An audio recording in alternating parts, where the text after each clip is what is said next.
하나님께서 지난 한 주간도 우리 기쁨의 동산에 너무너무 잘해 주셨습니다. 가장 먼저 금요일부터 토요일까지 양육 32기 리더 수양회가 있었습니다. 은혜 중에 잘 마쳤어요. 기도해 주셔서 감사합니다. 특별히 청년들이 많아서 전체적인 분위기가 굉장히 더 활발하고 좋았던 것 같아요. 그리고 앞으로가 더 많이 기대되는 수양이었습니다. 1단계부터 4단계까지 섬기고 기도해 주신 모든 분들에게 감사를 드립니다. 두 번째로는 늘 기쁨부 섬기미들이 처음으로 야유회를 갔어요. 근데 굉장히 좋았다고 아주 그렇게 이야기하더라고요. 평생 계속 수고했는데 그 짧은 기간에 얼마나 위로가 되는지 모르지만 기뻐하셔서 감사하고요. 이제 오늘부터 소예비실 뒤쪽에 어르신들을 위해서 가림막을 설치한다고 합니다. 그동안 국수를 드시다가 잠깐 자리를 비면 딴 사람이 차지해서 힘드셨다 그러는데 거기는 이제 늘 기쁨부 존으로 명합니다. 그러니까 어르신들 마음껏 편하게 드시면 좋겠습니다. 다른 분들도 양해해 주십시오.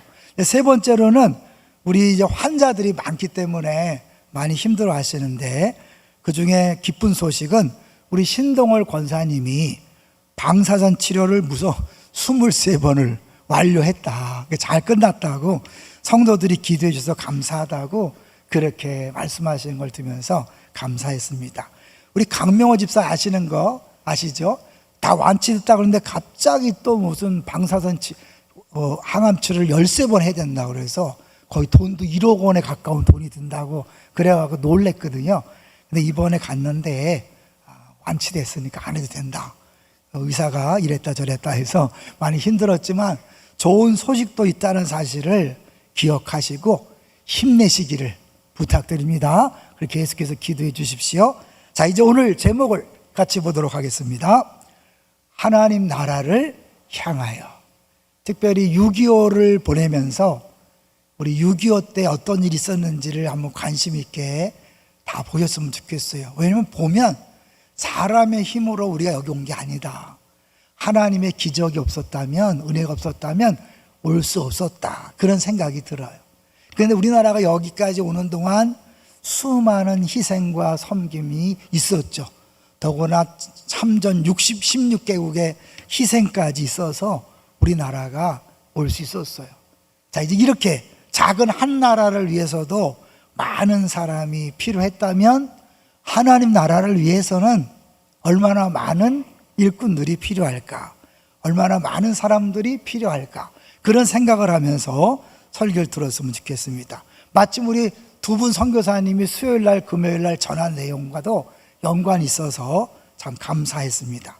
자, 먼저요, 속도보다는 방향이 중요하다 들어보셨죠? 한번 생각할 수 있는 그림을 볼게요. 속도보다는 방향이다.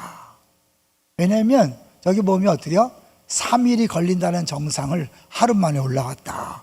그래서 올라가 보니까 이 산이 아닌가벼. 잘못 올라간 거죠. 사실은 엉뚱한 방향으로 가면 아무리 빨리 가고 아무리 열심히 가도 헛것인 거죠. 제 이름이 세게 부르면 꽝인데 꽝 되는 겁니다. 그러니까 방향이 중요한 거죠. 이 사도 바울이 다메섹 도상에서 주님 만나기 전에는 엉뚱한 방향으로 열심을 냈죠. 막 스데반을 죽이는 일에 집중하고 사람을 죽이는 일이 했다면 제대로 하나님 나라를 향하여 인생이 바뀌면서 이제 뭐예요? 자기 목숨을 내어놓고 다른 사람을 살리는 삶을 살게 된 것이죠. 자, 이제 오늘 본문 말씀에서 특별히 이 마지막 부분이 참 재밌고 의미가 강합니다. 그래서 우리 마지막 절을 한번 볼까요? 마지막 절부터 보는 거예요. 31절을 보겠습니다. 사도행전이 이상하게 끝나요. 읽어봅니다. 하나님의 나라를 전파하며 주 예수 그리스도에 관한 모든 것을 담대하게 거침없이 가르치더라. 끝. 이상하죠? 이 사도 바울이 그 다음에 어떻게 사역했는지 사실은 이 31절이 지난 다음에 2년 이후에 사울이 석방되죠. 다시 네로 때 다시 감옥에 들어가서 참수형을 당합니다. 그런데 이제 참수할 때 이 목이 떨어져서 3번 튀었는데 튄 곳마다 샘물이 터졌다, 이런 전설이 있어요.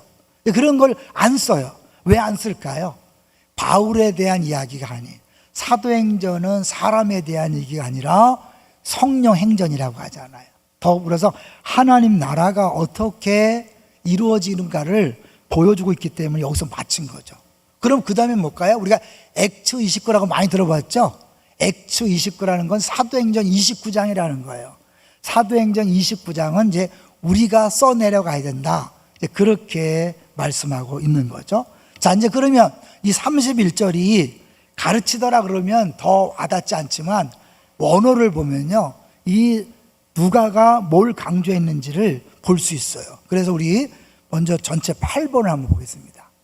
8번을 보시면 헬라어로 맨 마지막 단어가 뭐예요? 이제 끝에 그 많은 사람이 없더라. 여기는 거침없이 가르치더라 앞부분 나오지만 헬라어에서 뭐냐면 그 많은 사람이 없더라, 끝. 이게 강조점인 거죠. 하나님 나라의 복음을 전하는데 어떤 누구도 방해할 수 없고 어떤 누구도 걸림돌이 될 수 없다. 이 부분을 다른 번역을 한번 같이 보려고 그래요. 4번을 보여주시면 이 번역, 다른 번역을 볼 거예요. 다 읽지 않을 거예요. 바른 성경을 빨리 보시면 아무런 방해도 받지 않고, 표준 새번역도 아무런 방해도 받지 않고, 공동 번역도 뭐예요? 아무런 방해도 받지 않고. 그러니까 결국 이 거침없이라는 것이 바울이 거침없이 전한 게 아니라 하나님이 아무런 방해도 받지 않도록 모든 상황과 조건을 만들고 바울 사도는 담대하게 복음을 증거했다, 그런 얘기인 거죠. 이해되시죠? 그럼 이 얘기를 왜 강조할까요? 결국 이것은 하나님이 이 하나님 나라를 위해 살아가는 사람들을 위하여 모든 것을 다 준비하고 그 복음 전하는 것을 책임진다는 것을 말씀하고 있는 거죠. 우리가 리더 수양회 때 딱 한 번 강의를 합니다. 그건 뭐냐면 비전 강의를 하는데, 비전 강의의 핵심은 우리 인생의 모든 것은 하나님이 우리에게 준 비전을 이루기 위한 퍼즐 조각이라는 거예요. 내가 어느 부모에게서 태어났고 상처받고 시험 들고 손해보고 이 모든 것들이 우연이 아니라 우리를 통하여 누군가를 구원하기 위한 하나님의 비전을 위한 조각이다, 그걸 설교하는 거죠. 그렇기 때문에 우리가 하나님 나라를 향하여 우리 인생의 방향을 정하고 걸어가잖아요. 가면서 느끼는 거예요. 아, 그래서 내가 그런 가정에 태어났구나, 그런 부모를 만났구나, 그 사기꾼을 만났구나, 그런 병에 걸렸구나. 그래서 아하, 알아가는 거예요. 근데 우리가 하나님 나라에 향해 가지 않고 내 마음대로 내 뜻대로 내 욕심을 따라 살아가면 평생 풀리지 않아요. 나는 왜 그런 부모에게 태어나서 아직까지도 고생할까, 왜 하다가 끝나요. 그런데 하나님 나라의 방향을 딱 정하면 그 모든 것들이 해석이 되면서 아하 이렇게 가는 거예요. 그래서 오늘 바울이 로마까지 가는 길 자체가 하나님께서 인도하셨음을 보여주는 거죠. 그래서 우리 2번을 보여주시면 2번을 같이 볼게요.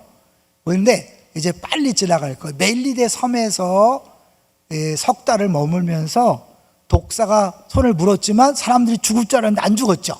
그리고 오히려 거기서 보블리오 부친을 안수에 낫게 함으로 사람들의 절렬한 그런 환호를 받고 공급받는 걸 볼 수 있어요. 그 다음에 같은 얘기에 쭉 넘어갑니다. 넘어가고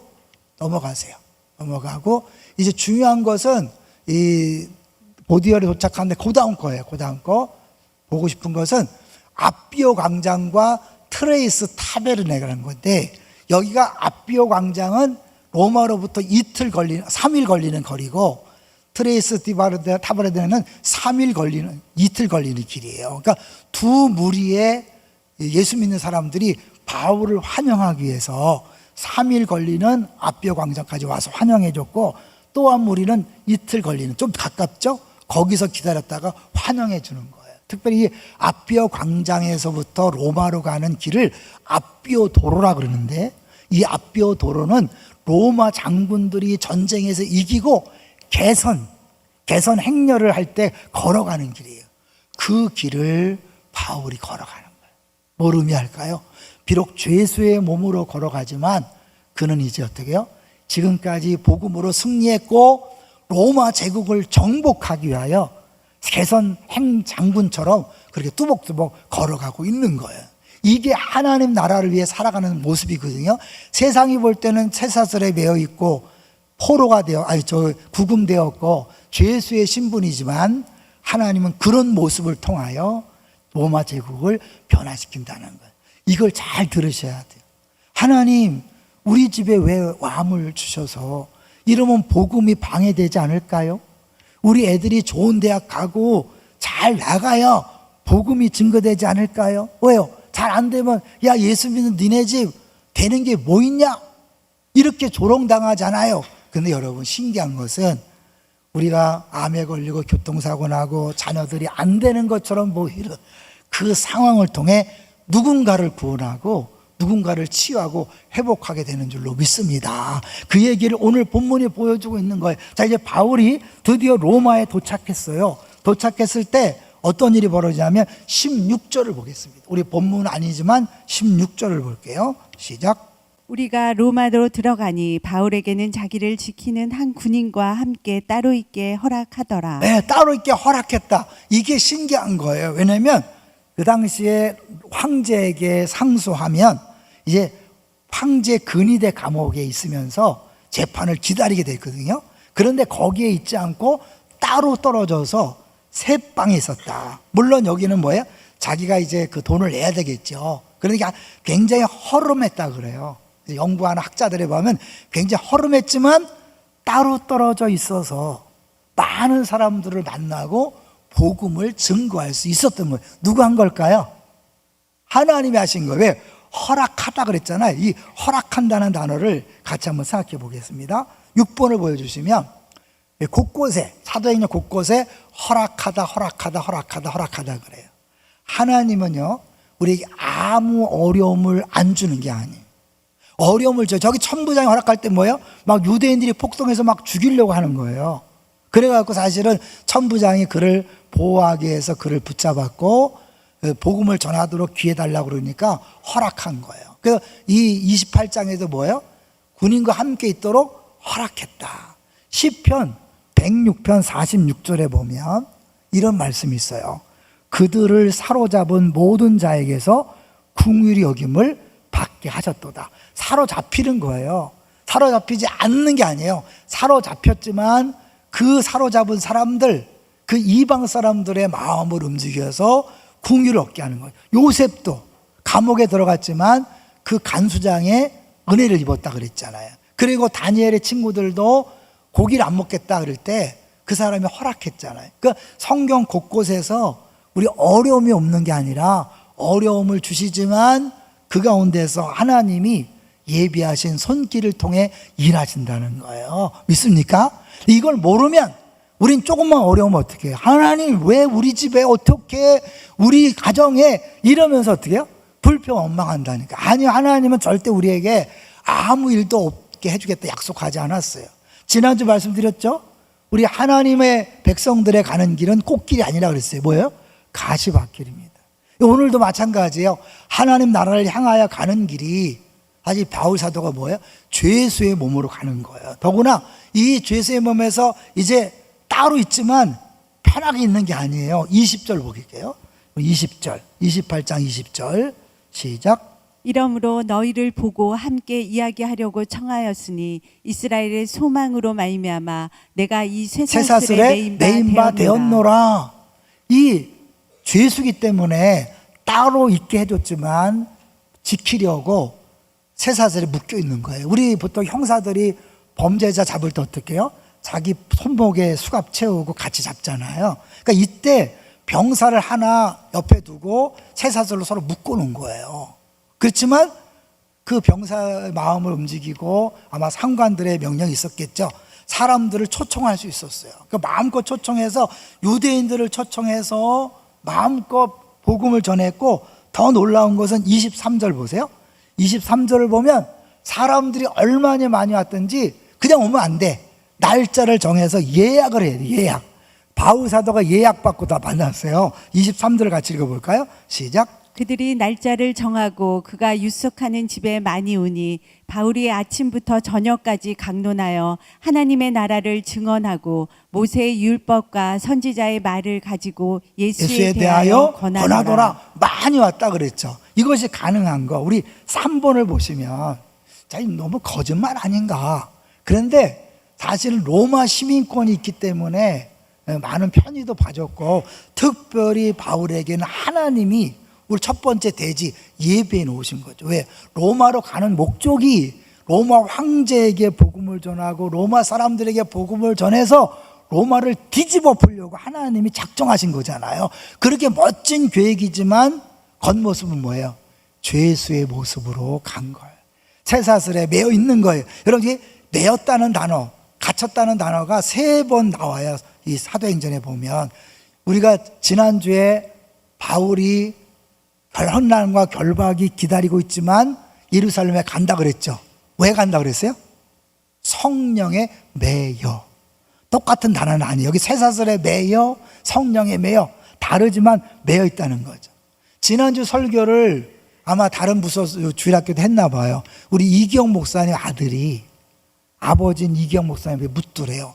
왜 바울은 죽을 줄 알면서도 예루살렘에 갔습니까? 초등학교 1학년이 물어보더래요. 여러분도 이런 궁금증이 있어야 합니다. 그래야 믿음이 변합니다. 우리 다음 세대가 너무 기대가 되는 거 있죠. 유년부 1학년이 왜 바울 사도는 죽을 줄 알면서 갔습니까? 성령에 매여서, 성령에 붙들려서, 성령의 포로가 되어서 간 거죠. 그러니까 바울이 용감하다 그게 아니라 성령께서 하신 거죠. 그리고 어떻게 해요? 갔는데 결국 또 진짜 쇠사슬에 매였죠. 그러나 다시 여기요. 쇠사슬에 매였지만 다시 31절로 보시면 하나님 나라를 전파하고 주 예수 그리스도에 관한 모든 것을 뭐하게? 담대하게 거침없이 가르치더라. 몇 년 동안? 2년 동안을 거침없이 가르칠 수 있었다는 거죠. 놀랍지 않아요? 자, 그러니까 그러면 이제 뭐에 대해서 가르쳤는가? 금방 계속 나왔지만 뭐예요? 하나님 나라에 대한 거죠. 5번을 보여주시면 처음부터 끝까지 사도행전은 하나님 나라에 대한 이야기래요. 1장 3절만 읽어볼까요? 그들에게 보이시며 하나님 나라의 일을 말씀하시니라. 누가 하신 거예요? 누가 했죠? 누가가 기록했지만 예수님이 부활하셨 다음에 40일 동안 하나님 나라의 일을 말씀했죠. 처음 오셨을 때 예수님이 선포하신 말씀이 뭐예요? 회개하라, 천국이 가까웠다. 하나님 나라 가까웠다는 거죠. 자, 오늘 마지막 31절에 하나님 나라를 전파하며 곳곳에 하나님 나라를 전했다는 거예요. 결국 우리도요, 예수님의 뒤를 따라 바울의 뒤를 따라 전해야 되는데 뭘 전해야 된다는 거죠? 하나님 나라를 전해야 돼요. 근데 하나님 나라를 말로만 전해야 됩니까? 삶으로 전해야 됩니까? 삶으로 전해야 돼요. 그럼 자, 삶으로 전하는 게 뭘까요? 하나님 나라를 삶으로 전하는 게 뭘까요? 하나님 나라의 삶을 살아가는 모습을 보여줘야 돼요. 너 어느 별에서 왔니? 이 소리를 들어야 돼. 너 도대체 어디서 온 놈이야? 왜? 너무 이상한 거예요. 세상 사람과 너무 다른 삶을 살아야 돼요. 바울이 비록 쇠사슬에 매였어요. 죄수예요. 남들이 보면 야, 네가 믿는 하나님 왜 너를 이렇게 묶어놨냐? 이러면 할 말이 없을 거 아니에요. 근데 바울은 주저하지 않냐고 담대하게 주눅들지 않고 하나님 나라의 복음을 전했다는 거죠. 하나님 나라의 삶을 사는 사람의 특징은 근심, 염려, 걱정이 없는 삶인 거예요. 여러분이 복음을 전하면서 돈만 조금 없으면 돈이 없어서 죽겠네, 힘들어서 죽겠네, 남편 때문에 죽겠네, 사춘기 애새끼 때문에 죽겠네, 하나님 나라의 삶을 사는 겁니까? 아닙니까? 네가 믿는 하나님은 아주 시시하다는 걸 보여주는 거죠. 우리 불신 남편이 사실 우리가 전하는 말씀을 들으면서 보고 있죠. 아내가 어떻게 사나. 복음을 전하면서 교회 가자 그러면서 돈만 떨어지면 남편을 막 득득 긁고 막 애새끼들을 성적이 안 나온다고 막 쥐잡듯이 잡으면 뭐예요? 네가 믿는 하나님이 다른 게 뭐 있냐. 이 하나님 나라는 예수님이 오시면 다시 오시면 모두가 다 봐요. 완벽하게 객관적으로 다 보여주지만 지금은 뭐예요? 겨자씨 같고 하늘의 미랄 같고 감춰진 보화처럼 아무나 보는 게 아니에요. 보는 사람만 보는 거예요. 누가 봐요? 우리가 보는 거예요. 예수 믿는 우리만 보는 거예요. 거듭난 자가 하나님 나라를 보잖아요. 여러분 하나님 나라를 보고 있습니까? 아멘이 안 나오네. 다 이제 지옥 갈 사람들이냐. 큰일 났다 이제. 네? 거듭나야 하나님 본다 그랬잖아요. 하나님 나라를 본 사람은 어떻게 해요? 봤기 때문에 다르게 사는 거죠. 대표적인 게요, 마태복음 6장이에요. 무엇을 먹을까 무엇을 마실까 염려하지 말라. 왜요? 이건 이방인들이 구하는 것이다. 뭐 이방인들이 누구예요? 하나님을 모르는 하나님 나라 백성이 아닌 이 세상 모든 사람들은 어떻게 해요? 하나님이 책임지지 않고 자기가 책임지니까 먹을 거 마실 거 걱정해야 돼요. 당연히 염려해야 돼요. 우리는 누가 책임져요? 하나님이 책임지기 때문에 그것을 믿는 사람은 어떻게 해요? 그거 신경 쓰지 않고 하나님 나라와 의를 구하며 사는 거예요. 너희는 먼저 그의 나라와 그의 의를 구하라. 그리하면 이 모든 것을 너에게 더하시리라. 우리 예수 믿는 사람 사업하면서 그런 고백들을 많이 해요. 난 주일을 할 테니 주님이 내 사업장 책임지겠지. 난 주일을 할 테니 내 자녀 주님이 책임지겠지. 새롭게 하소서의 주영훈 씨가 수많은 간증자들을 만나면서 결론이 뭐냐?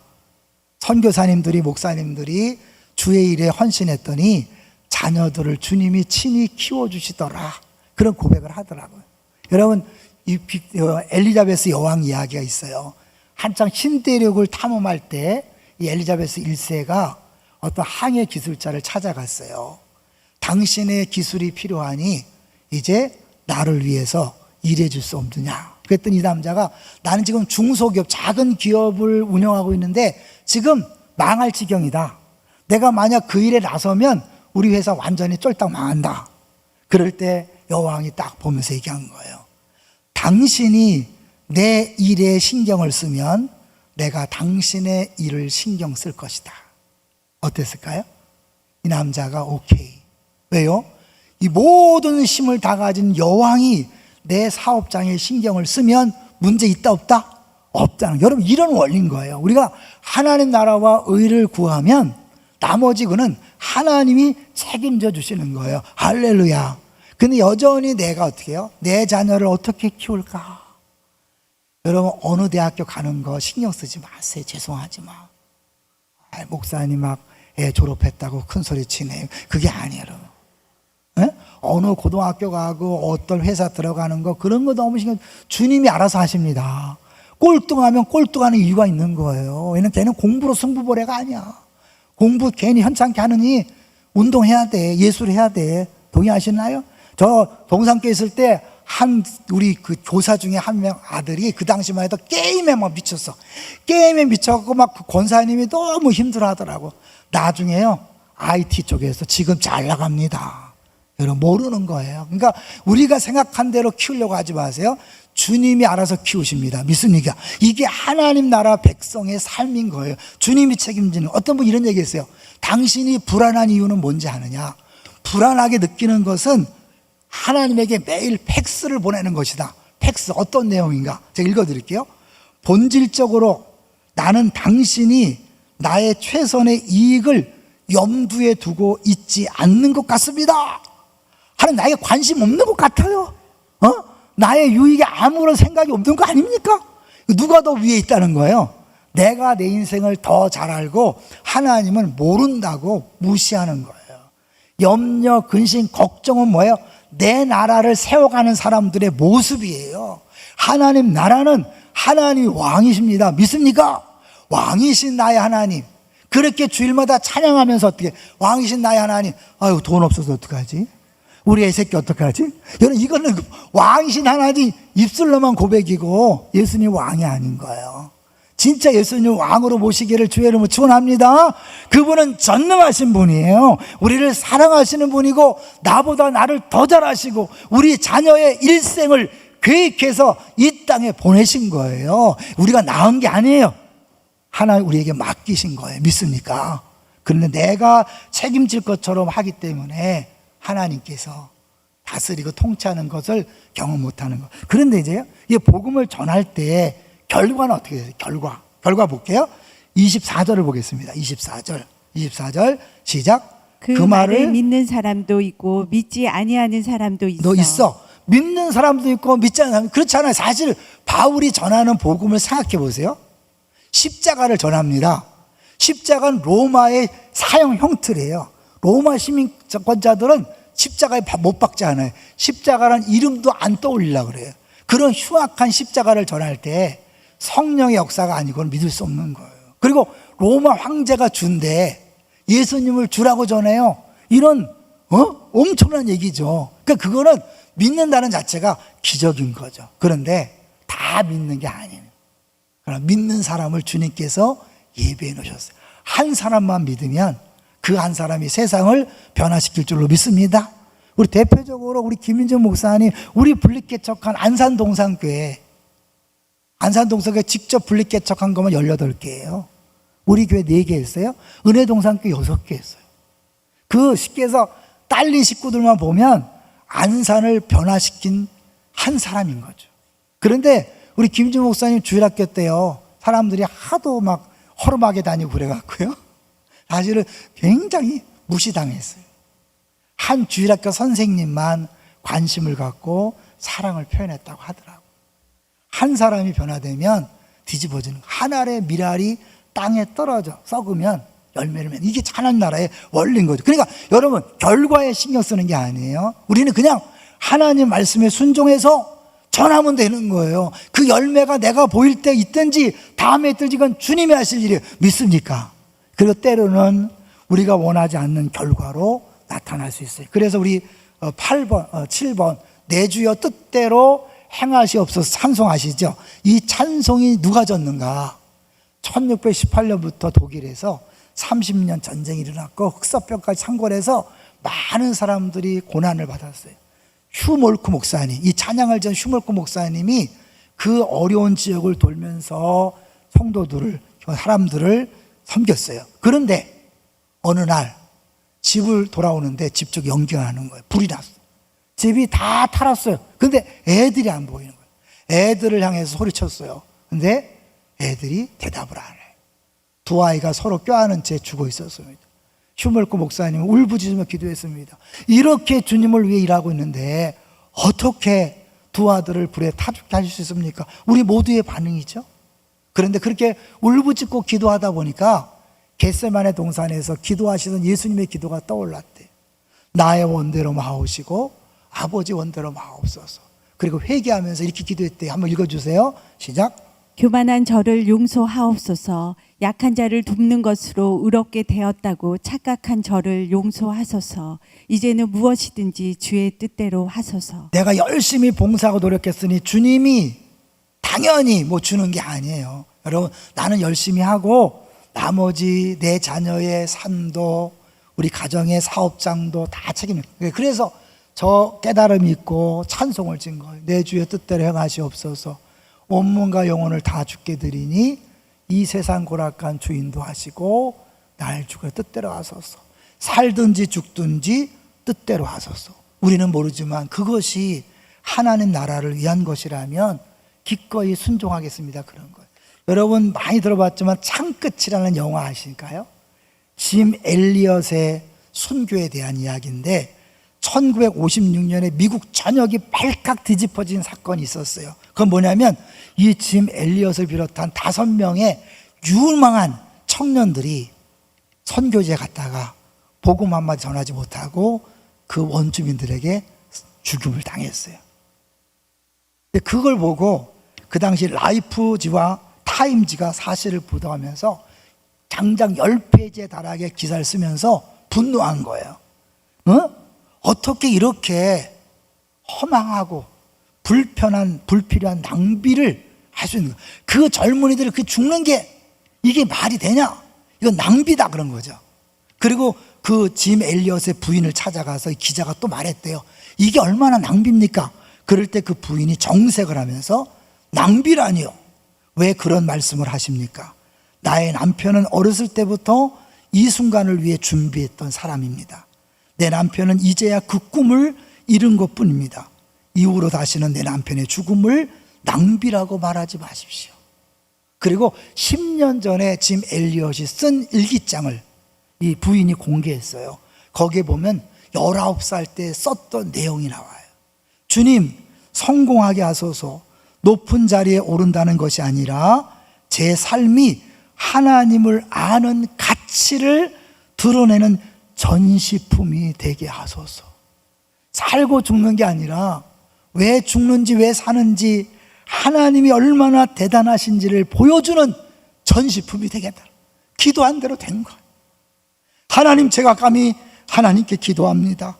이 부족한 나의 나무 토막 같은 인생에 주여 불을 붙여주소서. 제가 주를 위해 탈 수 있도록 나의 삶을 주께서 소멸시키십시오.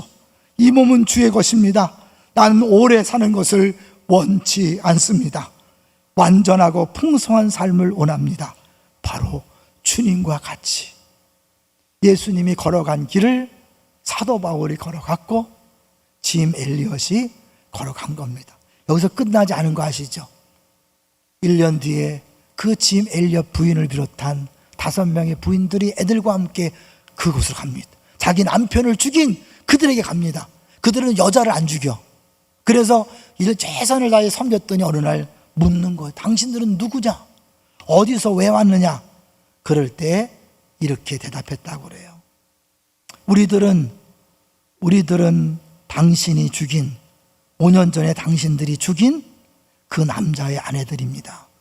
그러나 하나님 사랑 때문에 여기에 오게 되었습니다. 그 말을 듣고 그들이 다 예수를 믿은 거예요. 5명은 그냥 죽었지만 그 죽음 뒤에 그 부인이 가서 정성껏 섬기는 모습을 통해 그들이 다 돌아온 거죠. 하나님 나라의 복음은 어떤 방법으로 어떻게 진행될지 아무도 몰라요. 내 생각대로 내 뜻대로 되는 게 아니라 하나님 뜻대로 되는데 결과는 반드시 거침없이 하나님의 복음은 왕성하게 우리들을 통하여 전파되는 것입니다. 이런 바울 사도가요 다 떠났다고 얘기했어요. 그런데 그 뒤에 보면 주님이 내 곁에 계시다라고 얘기했어요. 예수님은 죽으실 때 아무도 없었어요. 아버지도 버렸어요. 엘리나바 사박단이. 예수님이 버림받았기 때문에 바울 이후로 어느 누구도 버림받지 않습니다. 버림받은 느낌만 있는 거예요. 이제 한 얘기만 하고 마칠까요? 우리 강명호 집사님이 암에 걸렸다가 항암, 무시무시한 항암, 센 항암 딱 3번 하고 수술하고 끝났어요. 이런 경우가 없대요. 너무너무 힘들었다는 거. 그런데 그 항암 치료를 받고 하면서 성도들이 기도해 주는 걸 느꼈대요. 그러면서 하나님이 함께 하시는 걸 확실히 체험해요. 이제 두렵지 않대요. 워낙 성격이 있어서 염려가 많았던 사람인데 그 암을 치료받으면서 하나님 함께 하심을 경험하고 두렵지 않다는 거예요. 그분이 우리 권사님 남편이 암 4기라는 판정을 받고 밥맛을 잃었어요. 밥을 못 먹어. 믿음이 없으시니까 찾아가서 얘기한 거예요. 같이 밥 먹으면서 내가 암 환자인데 이렇게 됐다. 밥을 드시더랍니다. 그거예요. 하나님 우리 암을 걸리게 하신 것, 다른 암 환자를 살리기 위함입니다. 내 자녀가 방황하고 힘들게 하는 것, 동일한 고통을 당하는 사람을 살리기 위한 거예요. 목사의 위로가 통하지 않습니다. 동일한 아픔, 동일한 상처를 가진 사람이 말했을 때 위로받고 힘을 얻는 거예요. 우리 모두는 그 하나님 나라를 복음을 위하여 부름받은 줄로 믿습니다. 여러분을 그 일에 쓰시기 위해서 각자 다른 환경 속에서 때로는 아픔도 있고 고통도 있지만 그걸 통하 여러분은 복음 전하는 통로로서 준비되고 있는 겁니다. 여러분의 모든 상처와 아픔, 고난, 복음을 위하여, 하나님을 위하여, 나라를 위하여 한번 써보십시오. 그때서 과거가 풀릴 것입니다. 여러 인생의 모든 것이 그렇구나 그래서 그렇구나 그런 행복을 경험하게 될 줄로 믿습니다.